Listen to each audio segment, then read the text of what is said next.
Bismillahirrahmanirrahim. Assalamualaikum warahmatullahi wabarakatuh. Selamat pagi dan salam sejahtera untuk kita semua. Shalom, Om Swastiastu, Namo Buddhaya, salam kebajikan. Puji syukur kehadirat Tuhan Yang Maha Kuasa, Allah Subhanahu wa Ta'ala, karena atas perkenannya kita semua hadir di ruangan ini dalam keadaan sehat walafiat. Saya berbahagia bisa hadir secara langsung di markas Polres Metro Bekasi hari ini. Tentu saya mengucapkan terima kasih kepada pimpinan Bapak Kapolda Metro Jaya yang hari ini diwakili oleh Bapak Wakapolda Brigjen Polisi Jati Wiyoto Abadi. Tepuk tangan untuk beliau. Tolong sampaikan salam hormat saya untuk Bapak Irjen Polisi Karyoto yang tengah menjalankan tugas. Saya juga tentu ingin menyampaikan terima kasih kepada segenap stakeholders, instansi yang terkait langsung dalam pengungkapan tindak pidana pertanahan, khususnya di Kabupaten Bekasi, Provinsi Jawa Barat. Di antaranya tentu ada dari jajaran Kejaksaan Tinggi, dalam hal ini diwakili oleh Wakajati Provinsi Jabar, Bapak Riono. Terima kasih Pak Riono, sampaikan salam saya kepada Ibu Kajati. Juga jajaran kepolisian yang lain, termasuk tentunya kepada Kombes Polisi Twedi Aditya Benyadi. Tepuk tangan juga untuk Pak Kapolres kita. Saya cukup mengenal Kapolres karena kebetulan istri beliau adalah sepupu saya. Salam juga buat Ibu Dwi Astuti. Bukan Ibu Dwi Astuti yang ini, ada juga nih Ibu Dwi Astuti Kajari Kabupaten Bekasi. Bukan yang ini, tapi namanya Dwi Astuti juga. Ada Aspidum Kejati Jabar, ada Kabid Humas Polda Metro Jaya, ini senior saya juga, Kombes Polisi Ade Arisham, ini juga kakak kelas saya dulu. Kemudian dari saya ulangi, mewakili Dirjen Perkeretaapian Kementerian Perhubungan, yaitu Direktur Prasarana Perkeretaapian Bapak Hengki Angkasawan. Terima kasih Pak Direktur. Namanya angkasa padahal urusannya kereta api Pak ya. Jadi memang banyak sekali yang harus kita tangani, termasuk juga yang harusnya dipersiapkan untuk sarana kereta api di Jawa Barat ini. Saya juga ingin menyapa Bapak Ibu yang lain yang mohon maaf tidak dapat saya sebutkan satu persatu. Terimalah rasa hormat dan terima kasih saya atas kerjasamanya selama ini. Saya tidak sendirian, bersama saya ada sejumlah pejabat teras jajaran Kementerian Agraria dan Tata Ruang, Badan Pertanahan Nasional, baik di tingkat pusat maupun di tingkat provinsi, juga kabupaten kota. Yang pertama ada Bapak Dirjen Penanganan Sengketa dan Konflik Pertanahan, Bapak Ilyas Tejo Priyono. Tepuk tangan juga buat Pak Dirjen kita. Didampingi juga staf khusus bidang pemberantasan mafia tanah, Irjen Polisi Dr. Andes Widodo.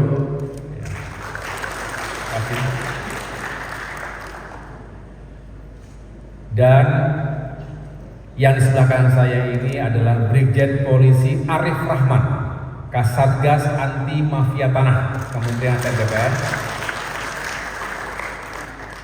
Jadi saya dikelilingi oleh para polisi tangguh. Jadi salam presisi untuk semuanya, jajaran kepolisian. Kemudian juga ada staf khusus Pak Agus Jofar atau Konsina, Kepala Kanwil BPN Provinsi Jabar Bapak Ginanjar, Yuniar Hikmat Ginanjar, tepuk tangan juga buat Pak Kanwil kita. Dan tuan rumah adalah Kepala Kantor Pertanahan Kabupaten Bekasi Pak Darman Satria Simanjuntak.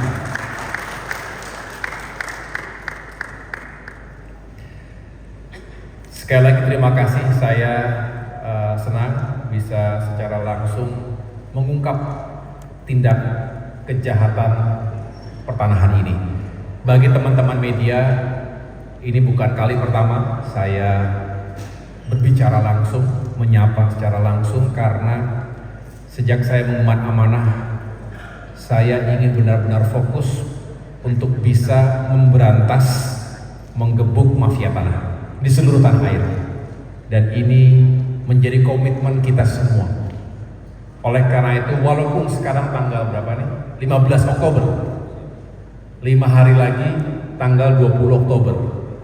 Biasanya sudah fokus pada urusan politik dan transisi kepemimpinan dan pemerintahan di tingkat nasional.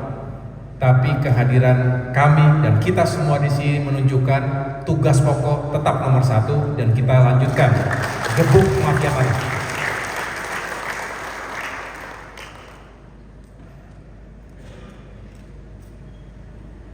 Ini juga kunjungan yang kesekian kali di Kabupaten Bekasi, bukan karena dekat jaraknya dari Jakarta, tapi memang Bekasi merupakan salah satu metropolitan yang penuh dengan isu di bidang pertanahan dan tata ruang. Jadi kalau kita cukup sering ke Bekasi dan sekitarnya, karena memang banyak permasalahan yang kompleks. Terbukti hari ini akan kita ungkap, akan saya jelaskan nanti secara singkat dan dielaborasi oleh Kasatgas Anti Mafia Tanah. Dan besok juga insya Allah kita akan menyerahkan sertifikat hak milik bagi masyarakat di sekitar sini juga, ya. Mudah-mudahan besok juga bisa kita lakukan dengan baik.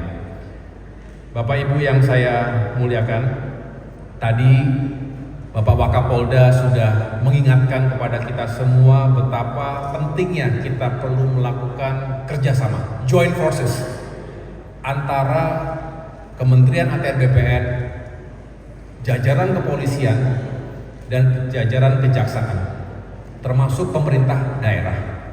Tanpa kerjasama yang solid, dan kalau kita bekerja sendiri-sendiri, sulit mengungkap kejahatan-kejahatan seperti ini. Tetapi saya juga bersyukur karena Satgas ini bekerja dengan total, efektif, maka ada saja yang bisa diungkap dan cepat. Ini juga menunjukkan keseriusan dan komitmen kita. Kita tidak mau ada siapapun menjadi korban mafia tanah. Dalam 7-8 bulan terakhir ini, saya walaupun dalam durasi yang relatif singkat, tentu jika dibandingkan dengan yang sudah bekerja 3 tahun, 5 tahun, dan belasan tahun bahkan, 7-8 bulan itu singkat. Tetapi saya sendiri bisa menjadi saksi, bisa memberikan testimoni karena memang bahkan dalam waktu yang singkat itu banyak hal yang bisa kita ungkap dan tuntaskan. Saya sendiri datang di Jawa Timur, kemudian di Sulawesi Tenggara, lalu di Jambi, kemudian di Jawa Tengah, dan hari ini di Bekasi yang merupakan teritori dari Polda Metro Jaya. Insya Allah beberapa hari ke depan kita ke Jawa Barat. Jadi tidak akan pernah berhenti Satgas ini dan tidak akan pernah berhenti sinergi kita untuk memberantas mafia tanah. Untuk tahun 2024 ini saya laporkan kepada Bapak Ibu sekalian, secara keseluruhan terdapat 98 TO target operasi dan bertambah lagi 11 TO dari target sebelumnya, yaitu 87 yang sudah masuk pada tahapan penetapan tersangka P19 dan P21 sebanyak 85 TO. Jadi ini progres yang baik. Dan khusus yang masuk pada tahap P21, berkas perkara sudah lengkap, ada 55 TO dengan jumlah tersangka 165 orang, meliputi luas objek tanah seluas lebih dari 488 hektar dan potensi nilai kerugian sebesar 11 triliun 642 miliar 191.813.116 rupiah. Ini juga sebuah progres yang sangat baik. Dan khusus di Kabupaten Bekasi, Provinsi Jawa Barat, terdapat 2 kasus tindak pidana pertanahan yang sangat meresahkan masyarakat. Tadi sudah diungkap secara singkat oleh Bapak Wakapolda, izinkan saya juga untuk menguraikan beberapa kasus tersebut. Yang pertama, kasus pertama ini dilakukan oleh 5 orang tersangka berinisial RA, RBS, OS, IS, dan D. Modus operandi yang digunakan adalah pemalsuan akta jual beli, di mana tersangka RA dan RBS menawarkan sebidang tanah milik saudara Miin bin Saih kepada korban, dibantu oleh tersangka IS yang akan mengurus proses AJB antara korban dan saudara Miin bin Saih, serta penandatanganan akta jual beli palsu yang dibuat oleh tersangka OS. Namun setelah korban menyerahkan uang sebesar 4 miliar 72 juta rupiah kepada tersangka IS, OS dan D dengan diyakinkan oleh tersangka RA dan RBS, faktanya salinan akta jual beli tersebut adalah palsu dan tidak tercatat dalam buku reportorium, sehingga korban dirugikan karena tidak dapat melakukan proses penerbitan sertifikat atas nama korban. Atas terungkapnya kasus ini, maka kita bisa menyelamatkan kerugian-kerugian berupa real loss dengan nilai kerugian akibat tindak pidana tersebut sebesar 4 miliar 72 juta rupiah. Itu kasus pertama. Sedangkan kasus yang kedua, ini yang juga tadi memakan korban banyak ya, 39 atau 36 orang itu. Jadi kasus kedua dilakukan oleh 2 orang tersangka berinisial RD, 31 tahun, seorang karyawan swasta yang bertempat tinggal di Desa Sumberjaya, Kecamatan Tambun Selatan, Kabupaten Bekasi.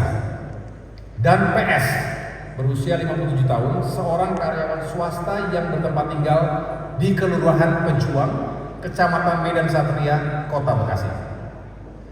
Modus operandi yang digunakan adalah pemalsuan sertifikat dengan menduplikasi sertifikat, di mana tersangka RD meminta tersangka PS untuk membuat sertifikat palsu dengan menduplikasi sertifikat atas nama keluarganya menjadi sebanyak 39 sertifikat,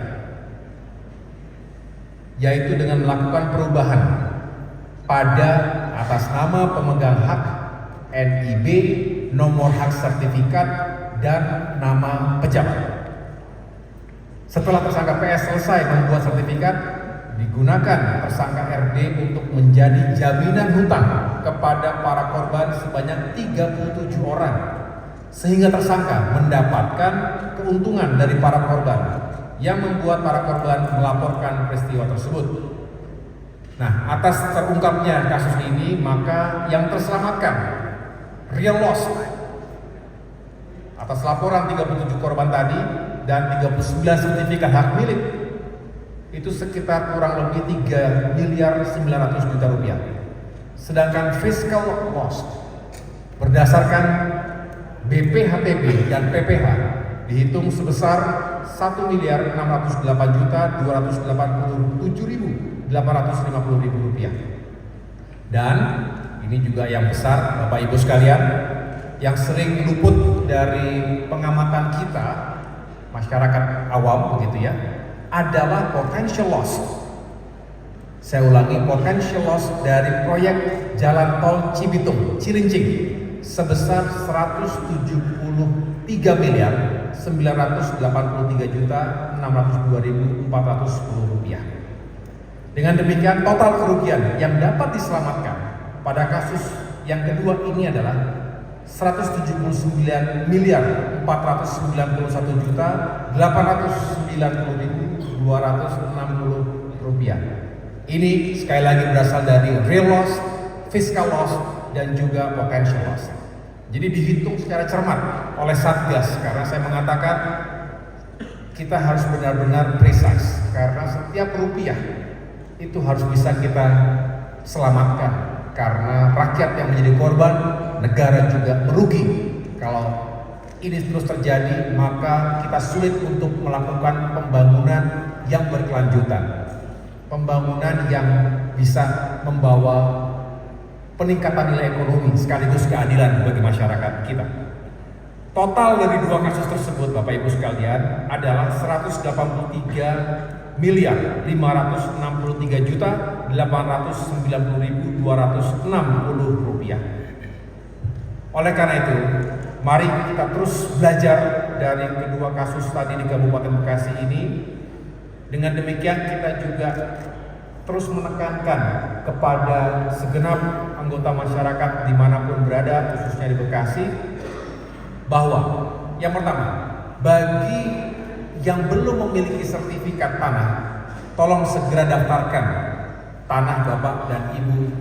Saudara-saudara sekalian, ini saya menggunakan forum ini untuk menyapa masyarakat dimanapun berada, bukan hanya di Bekasi, agar segera sertifikatkan, daftarkan tanah yang dimiliki oleh warga secara resmi ke kantor-kantor BPN.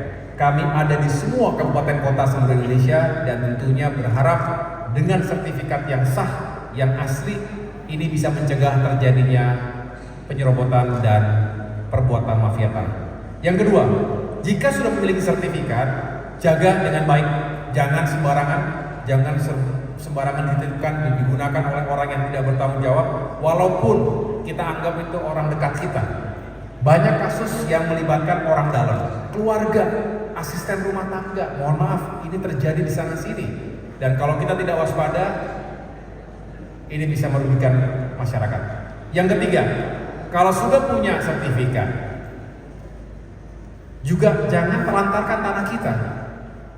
Lihat, cek dan fungsikan, gunakan dengan baik. Biasanya tanah-tanah terlantar yang nggak dirawat, nggak pernah dicek, nggak pernah diurus, nggak ada pas, nggak diberikan batasan jelas, itu yang seringkali menjadi target sasaran dari mafia tanah. Oleh karena itu pasanglah patok-patok batas.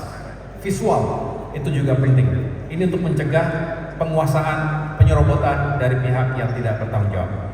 Dan keempat, jika semua itu sudah dilakukan dan masih juga diperlakukan tidak sepatutnya oleh siapapun itu, segera laporkan, karena kami punya Satgas yang siap untuk menindaklanjuti.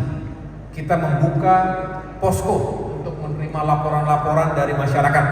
Jangan ragu-ragu. Saya instruksikan kepada seluruh kepala kantor pertanahan agar juga jemput bola. Jangan selalu menunggu, tetapi menjemput bola dan mengejar informasi. Jika memang ada keresahan masyarakat di suatu lokasi, suatu daerah, datangi, dengarkan, catat, dan tindak lanjuti. Kita gebuk mafia tanah sampai ke akar-akarnya. Saya pikir itu yang dapat saya sampaikan. Oleh karenanya, atas nama Kementerian ATR BPN dan tentunya atas nama Satgas, kami semua mengucapkan terima kasih atas kerjasama dan kerja kerasnya selama ini. Semoga Kabupaten Bekasi dan semua daerah lainnya bisa semakin bersih dari praktik-praktik mafia tanah yang merugikan kita semua. Sekali lagi saya mengucapkan terima kasih, sukses untuk semuanya. Semoga kita dapat terus melanjutkan tugas dan pengabdian kita seterusnya untuk bisa menghadirkan keadilan dan kesejahteraan untuk masyarakat yang sama-sama kita cintai. Itu saja dari saya. Wassalamualaikum warahmatullahi wabarakatuh. Silakan Kasatgas mengelaborasi.